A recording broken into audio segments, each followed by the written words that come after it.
73 years na mula nang maitatag ang school kung saan ako nag-work ngayon.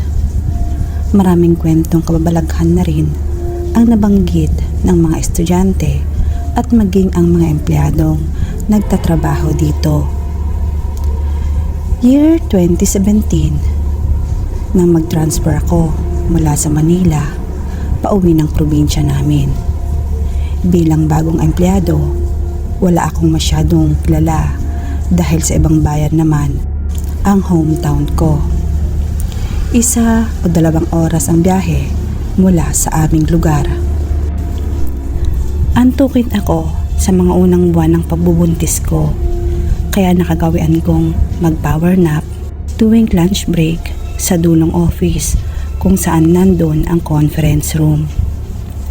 May 2 sofa doon na aming tinutulugan at minsan ay mag-isa lang akong natutulog doon.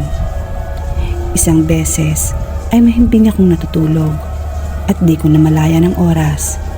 Nanaginip akong may anino ng lalaki sa paanan ng sofa kung saan ako nakahiga. Tiningnan ko siyang mabuti. Sa pagtingin ko ay lumilinaw ang itsura niya at tila nakangiti sa akin. Nakatitig ako ng matagal sa kanya, kaya natandaan ko yung mukha niya. Biglang may gumising sa akin at sinabing late na ako, kaya bigla akong napabangon. Tinanong ko yung nanggising sa akin kung kaninong room yung office na pinagtulugan ko. Sa dating presidente po itong school na namayapa na. Kinilabutan ako at agad kong pinadescribe sa kanya yung itsura ng presidente na sinasabi niya. At kung anong itsura ng description niya ay yun din ang nakita ko sa panaginip ko. Inassume ko na lang na wini-welcome ako ni Sir kasi nga ay nakangiti naman siya sa panaginip ko. May mga nakapagkwento sa akin na madalas nilang nakikita ang anino ni Sir na naglalakad sa may hagdanan ng building at sa dulong office kung saan kami natutulog pag lunch break. May isang empleyado naman ang nakikitang nakatayo si Sir sa harap ng building kahit matagal na itong wala. Minsan ay naiwan akong mag-isa sa opisina. Akala ko ay bumalik na ang mga kasama ko kasi nga ay dinig na dinig kong may umupo sa swivel chair. Hindi naman mag-iingay ang swivel chair nang walang mabigat na nakaupo doon. Akala ko talaga ay bumalik na sila. Napatingin ako sa upuan pero wala naman palang tao. Nanindig ang mga balahibo ko at tumakbo sa takot. Bigla na lang din nagpiprint ang printer na wala namang nagpiprint doon. Inassume na lang namin na may naiwang files na di agad na print siguro. May mga oras din na bigla na lang bumubukas ang pinto ng opisina namin kahit wala namang tao.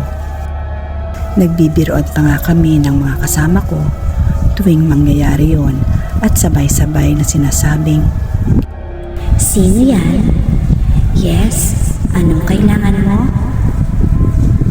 Tuwing nararamdaman namin ang presence nila, ay nagsisindi kami ng kandila at nagdarasal. Nasa pangalawang palapag ang opisina namin. Ang common CR ay nasa first floor. Mas madalas kaming nakakaramdam sa CR dahil na rin siguro may malaking mirror doon at ang likod nito ay maraming puno. Sa CR ay may cubicle na 3 at ang favorite ko ay ang gitna o kaya ay ang unang cubicle. Bihira o pag no choice na lang ako, saka ako magsi-CR sa dulong cubicle. Madalas kasi ay parang occupied siya. May bigla na lang nagbubukas ng gripo. Pero paglabas mo ng cubicle ay wala naman palang tao. May times naman na may maririnig akong umiiyak sa dulo kaya hindi ko magawang dun mag-CR talaga. Worst na experience ko ay yung mag-isa lang akong nag-CR that time. Pero biglang nagsara yung pangalawang cubicle. Paglabas ko, sinilip ko kung may tao. Pero wala naman pala at wala rin akong natanaw na dumaang paa. Yung CR kasi ay halo yung sa babang pinto ng cubicle, kaya kita mo kung may dadaan. Minsan ay bumaba ang kasama ko para magtungo sa banyo, pero tumatakbo ito pabalik ng opisina. Nakita niya pala yung batang multo sa dulo ng cubicle na binansagang si Hart. Mapaglaro si Hart, madalas umaakyat din siya sa second floor at kung saan saang office nararamdaman. Madalas ay sa dulong opisina siya gumagawi, kung saan medyo madilim. Active siya tuwing umuulan. Yun kasi ang time na maraming nakakakita at nakakaramdam sa kanya. Minsan ay anino form. May times na parang totoong bata naman siya pag nakikita nilang naglalaro. Ay parang totoo talaga at biglang nawawala. Madalas, ginagabi ako sa office. At kapag naiihi naman ako, nagpapatugtog ako sa cellphone para hindi niya ako gambalain. Pero one time, nagulat ako sa isang pusa na malapit sa CR. Pagpasok at paglabas ko, ang tagal niyang nakatingin sa dulo ng CR na para bang may nakikita siya. Kinilabutan ako at biglang tumakbo ang pusa sa dulong cubicle na parang may hinahabol. Napatakbo din ako paakyat para magsara ng opisina at umuwi na. May mga oras din na may nakikita sa office na itim na anino na bumababa mula sa ilaw at nangangamoy mabaho. Meron ding nakuhanan ng picture ng mga entities habang nagse-selfie ang mga empleyado. Sabi niya ay nagtitiktok lang daw sila, kaya lang ay napansin niyang may ibang kasama sa picture, kaya napatigil sila. Sa mga dorms na malapit sa building na ito ay hindi rin nakaligtas sa mga ganitong pangyayari dahil mas madalas dun ang mas nakakakilabot. May mga student na nakikita na pugot na ulo, lumilipad na apoy o doppelganger at white lady or black lady. Ang buong school naman ay pinapablasan tuwing anniversary at kapag may bagong building na ipinapatayo ay nagkakandak din ng monthly mass at pag may mga events. Siguro ay hindi sila basta-bastang nawawala kasi nga ay mas nauna sila dito. Pero mas naniniwala pa rin akong mas makapangyarihan ang lumikha at ang pagdarasal.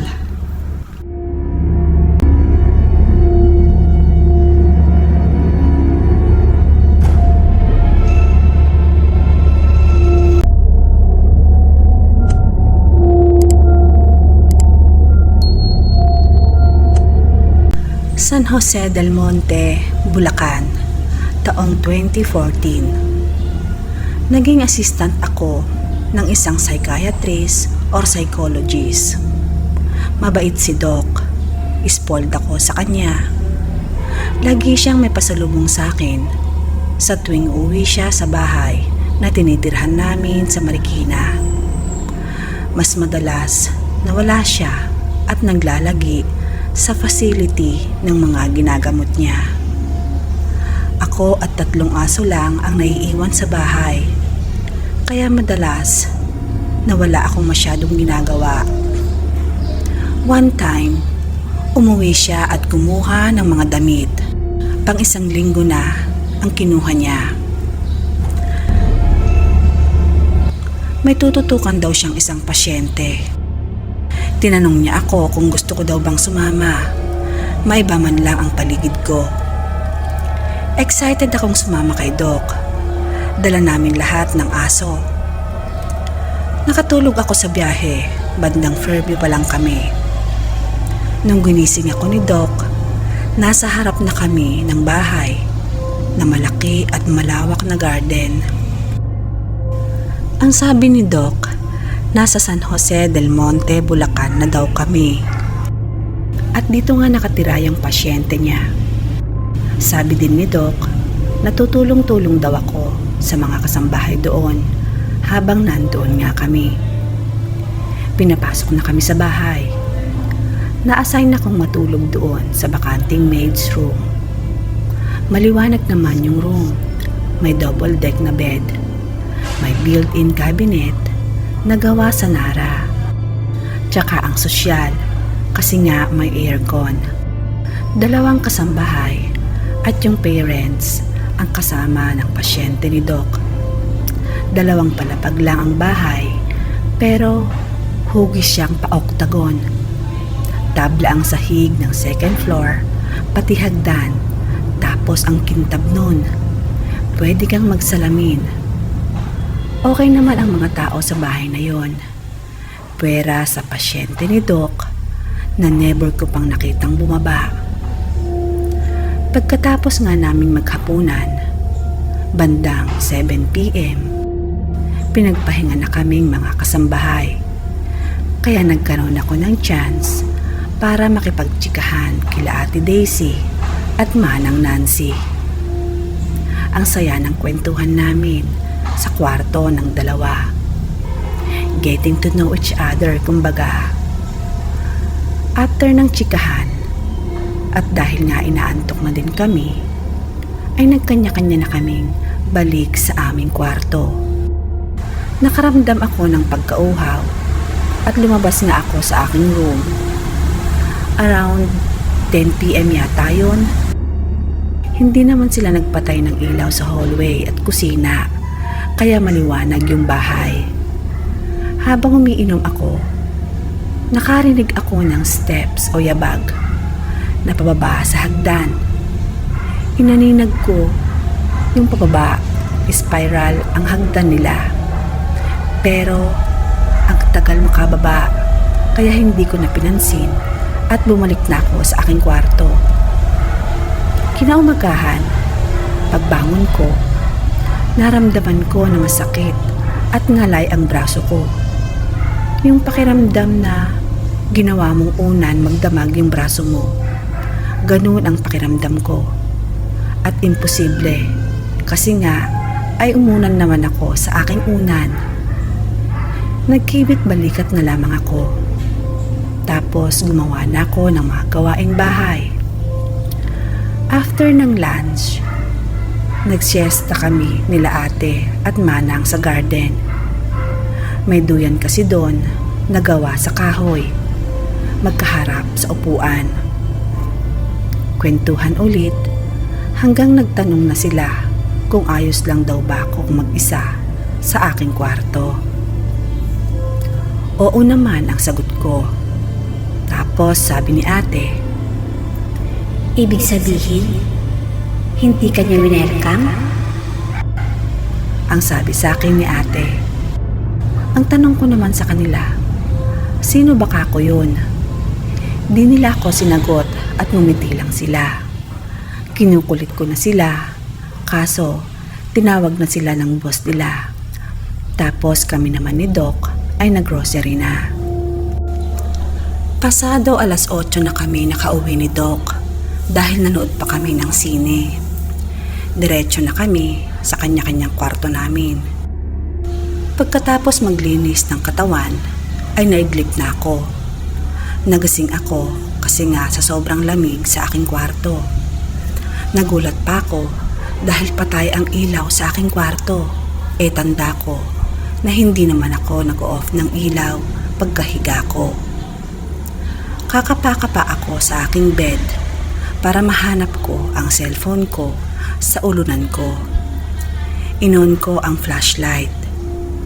Nasinagan ng flashlight ng aking cellphone ang paa at isang wheelchair. Nasa corner at malapit sa cabinet yon. Natigilan ako. Inisip ko kung itataas ko ba yung tutok ng flashlight sa may-ari ng paa na nakikita ko. Kahit nanayo na ang balahibo ko at parang sasabog na ang ulo ko sa pintig na naririnig ko galing sa aking dibdib. Dahan-dahan akong gumalaw pagilid sa aking higaan para makababa ako at maion ko yung ilaw na malapit sa pinto. Naibaba ko na ang paa ko sa sahig nang marinig ko at makita ko na gumalaw yung wheelchair malapit lang. Nakatutok pa din yung flashlight sa paa. Tinanong ko kung sino siya. Hindi naman sumagot. Kaya dali-dali akong pumunta sa switch. Pagkatapos ay inon ko ang ilaw. Pagkalingon ko, walang tao, walang wheelchair, at patay din ang aircon.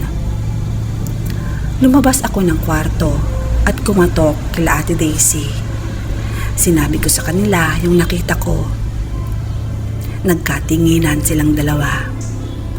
Doon na daw ako matulog, tapos ay bukas na daw pag-usapan yon. Hindi ako nakatulog ng gabing yon, buong magdamag. Naririnig ko pa din kasi yung tunog ng wheelchair. Hindi ko na alam kung anong oras ako nakatulog. Pagkagising ko, kaming tatlo lang nila ate at manang ang tao sa bahay. Pumunta daw sa hospital sila Doc. Ang sabi nila, mukhang nagparamdam daw sa akin yung kapatid ng pasyente ni Doc na namatay dahil hindi kinaya yung depression. Sa kwarto daw kung saan daw ako natutulog. Yun daw ang kwarto kung saan siya nakitang patay habang nakaupo sa wheelchair niya. Overdose sa sleeping pills daw ang kinamatay. Sa nalaman ko, nakiusap ako na kung pwede, makisiksik na lang ako sa kwarto nila kahit sa sahig ako matulog. 3 days pa kasi ang aabutin bago kami makauwi ni Doc. Umukay naman sila at binilin sa akin na wag ko na daw banggitin sa boss nila yung nangyari at di rin naman daw maniniwala. Pagkatapos nun, wala naman ng ibang creepy na nangyari sa akin. Hanggang dumating ang last night namin sa bahay na yon. Day off ni Ate Daisy. Kaya ako ang natulog sa upper part ng double deck. Si Manang naman sa baba. 8 PM kami natulog ni Manang. 4 AM tumunog ang alarm ni Manang. Nagising ako kaya sinilip ko siya. Pero wala na siya. Kaya niisip ko na baka nasa labas na siya. Ang ginawa ko ay bumaba ako at sa higaan ni Manang ako nag-decide na umidlip muli. Pinatay ko yung alarm. 3 minutes pa lang akong nakakapikit at nakahiga ay may naririnig na akong tunog ng wheelchair. Papalapit yung tunog kaya mas diniinan ko pa ang pikit sa mga mata ko. Kumabog ang dibdib ko sa takot at andun na naman yung kakaibang lamig. Maya-maya nawala yung tunog at lamig na nararamdaman ko. Kaya nag-decide akong buksan ang mga mata ko na dapat sana ay hindi ko na lang ginawa. Dahil paglingon ko sa kanan ko, may babaeng nakakagat sa braso ko habang nakatingin sa akin. As in, yung sigaw ko nito para akong kinakatay. Gusto ko na lang mawala sa aking pagkakahiga. Pagbukas ni Manang ng pinto, kasama na sila Doc. Nagtatanong kung napano daw ako. Ako na nakahiga pa din at nakatingin sa kanan ko kahit wala na yung babae. Parang tatakasan na ako ng bait sa mga oras na yun. At parang bata akong umiiyak kay Doc. Ang sabi ko ay umuwi na kami. Natatandaan ko pa noon na tinurukan nga ako ni Doc ng pampakalma. kasi nga aiyak ako ng iyak noon. Umuwi din kami ni Doc ng araw na yon. Hindi na kami nagtagal sa bahay na yon. Nakasakay kami sa sasakyan nang makita ni Doc yung braso ko. May pasa, bite marks, pero walang marka ng ngipin. Dito pumasok sa isip ko yung pananakit ng braso ko. Siguro nga kinakagat na niya noon. Kaya natawa na lamang kami ni Doc sa isiping walang ngipin yung mumu. To lighten up the mood. Kasi nga ay tahimik kami sa biyahe. Pero promise, iba yung trauma na hatid sa akin noon. Ang sabi ko nga, mas okay na makakita ko ng multo na gaya ng mga na-encounter ko at nakausap.